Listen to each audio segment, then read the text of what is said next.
Good to see you, BullShooters.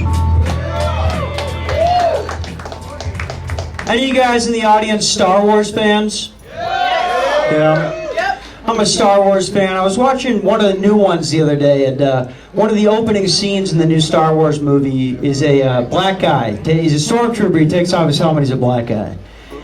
And I was wondering to myself, how did they get a black stormtrooper? For anybody who doesn't watch Star Wars, you probably don't know. The bad guys made their own army of clones that later became the stormtroopers. And for some reason, they were all Filipino. Which is fine. I just want to watch the scene where Darth Vader decides, hey, we need black stormtroopers. I mean, was he just thinking out loud one day, like, we need men that can shoot better and run faster. Land this ship in Chicago. Oh man, I live in a studio apartment. I fucking hate it, okay? Basically $1,300 a month to live in a spot the size of my childhood bedroom. But I'm trying to think on the positive side of things. At least this place can't be haunted. It's far too small. And that's why I get so sick of the whole, let's help homeless people thing. Guys, they're the least hauntable. And it's not even because they don't have a place to stay. I mean, for God's sakes, what is a ghost gonna follow some homeless guy behind a Phoenix Quick Trip to the dumpster? Like, ooh, I'm going to go. Holy fuck, this man is masturbating while holding a knife.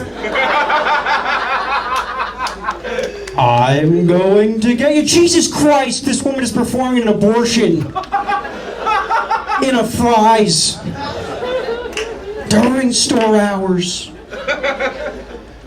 Speaking of homeless people, I think that white privilege ends at 9 o'clock in Phoenix. Seriously, have you ever tried to walk up to a Quick Trip looking like this at 9:05? They treat you like a reverse McDonald's drive-thru for Percocets. Hey buddy, you got any blues? Yeah, I do. And they're not going to you, pal. Daddy needs his juice.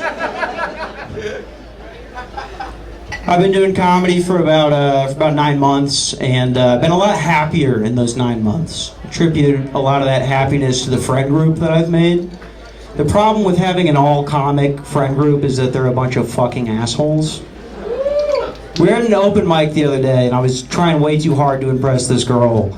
And I was basically like, hey, you want to come outside and smoke a joint with me? And to my surprise, she's like, sure, I'll come out with you. It didn't even take 5 seconds before I hear that door swing open again, and here come all of my stoner retard friends. Fuck you, Joey, fuck you, Joey. Just like a conga line of retards. It's embarrassing that they thought that would be okay to do that.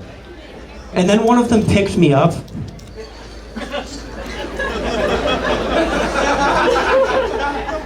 Now look guys, I don't know if you've ever been scooped up like a child in front of a hot girl before, but it's almost like you can hear her pussy drying up. I was checking behind me like, what the fuck, is somebody finishing a Capri Sun back there?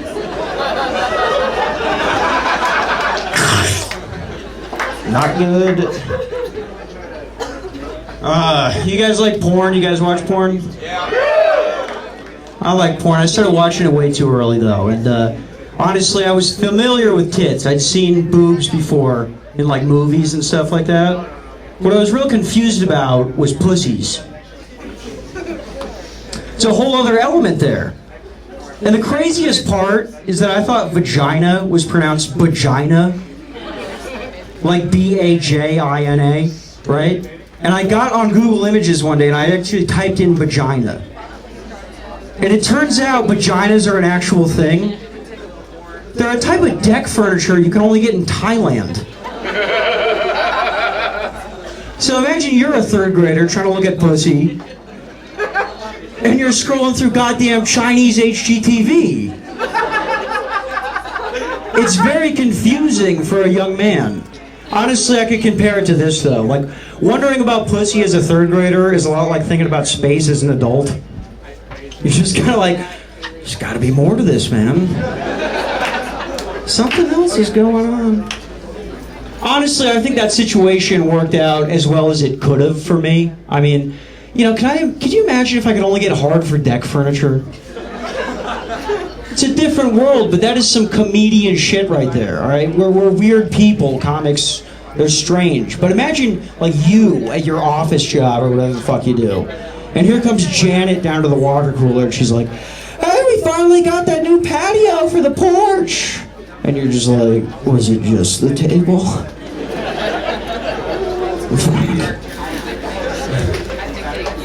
I don't know. Do you guys watch the NFL, watch football? Dun, dun, dun, dun. Halfway through the season, feel bad for the Jets, man. They lost Aaron Rodgers right off the bat. And I'm a Vikings fan, a Minnesota Vikings fan. So a lot of people who don't watch football, or maybe if you're a casual fan, you probably don't know, Aaron Rodgers is a problem. He's a problem to have to go up against him every year, okay? I hate the guy. I hate the Packers. But there was a season where he only threw 4 interceptions. That's an undeniable number. I hate Hitler. I hate him more than anybody in history, dude. But there was a season where he put up 6 million.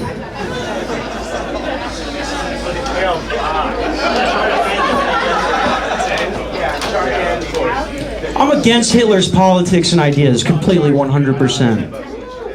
But you start to understand why you would want to genocide an entire race of people. I mean, have you ever been to Green Bay, Wisconsin? They're disgusting. They're beneath us. They're lower than us. They're swine.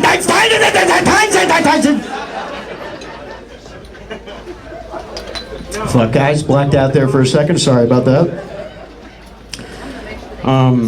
Yeah, I don't know. The other day I realized it was okay to be racist towards Mexicans. Hold on. You ever see one of those people that can't handle hot Cheetos? You know? They're eating them, they're like... My coworker Edwin is a Mexican guy, nice kid. He was doing that the other day while I'm trying to type up a report.